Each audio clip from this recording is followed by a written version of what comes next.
Throughout this entire year, San Francisco has really struggled with injuries, and against the Lions, that's not going to change in the slightest. In fact, it might be the worst offensive line they've had this entire year. Spencer Burford is out, and Colton McKivitz is listed as questionable, and he missed Saturday's practice. Meaning the starting tackles in this game could be Charlie Heck and Austin Pleasants. I've already made a video about Charlie Heck, so I'll go ahead and link it here. But in this video, I really want to break down the player that is Austin Pleasants and what he's going to offer San Francisco in this game. While I definitely would love to come out here and say that I was pleasantly surprised and he's going to be better than Colton McKivitz, this is not going to be a good game for Brock Purdy. He's going to be running for his life, and I don't know how San Francisco is going to scheme around two offensive tackles if Colton McKivitz isn't available. On this play, for instance, to really highlight my point, I want to focus on how he does all the little things wrong.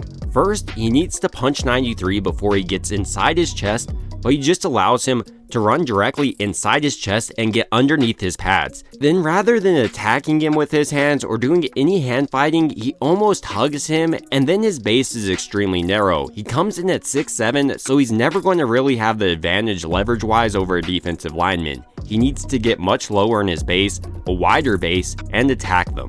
I wouldn't even bring this up if it's something I only saw once or twice, but it looks like it's a constant for Pleasants. Here, for instance, you can see how he doesn't have any strength in his anchoring, gets driven back into the stick, and he's lucky he doesn't get his quarterback sacked on this play. Another area that I believe Pleasants really struggles with is a double hand swipe in his pass protection. Here, for instance, 95 will eliminate both of his hands with the double hand swipe and then come back hard across his body with the rib. He's once again lucky that he doesn't get stick sacked on this play. To further highlight this point, on this play, 95 once again will be using a double hand swipe, but I want to focus more on Pleasants. Watch how he doesn't get inside 95's pads, gets both of his hands driven off almost immediately, and then struggles to regain his block.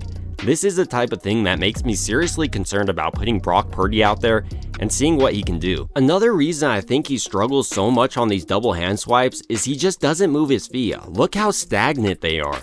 They're not moving like other offensive linemen, he's not kicking back, really giving his quarterback any chance on this play. But it doesn't fare much better for San Francisco's running backs, as I really don't believe he has the athleticism necessary to be effective in this scheme. He's a bigger body offensive lineman coming in at 6'7", weighing 330 pounds, and he's just not mobile enough. On this play, for instance, he's supposed to double team up to the second level and kick out this backer, but because he isn't able to get there, 44 blows up this play before it's even able to get going. And I think with San Francisco, you're going to see much of the same. Kyle Shanahan really prioritizes tackles that can pull, get out on screens, do everything movement-wise that Pleasants can't. So if Colton McKivitz isn't able to go in this game, I would be worried if I was Brock Purdy. I wouldn't want to play behind Pleasants, Heck, and whoever else they may try out there. If I was Kyle Shanahan, I would definitely consider starting maybe Joshua Dobbs, Tanner Mordecai, but these are just my thoughts about San Francisco's offensive line headed into the Lions game, and I want to hear your thoughts down below. Is this the biggest disappointment you have in this team this year, or is it something else? It would also mean a ton to me if you could like and subscribe, and as always, I hope you guys have a great rest of your day.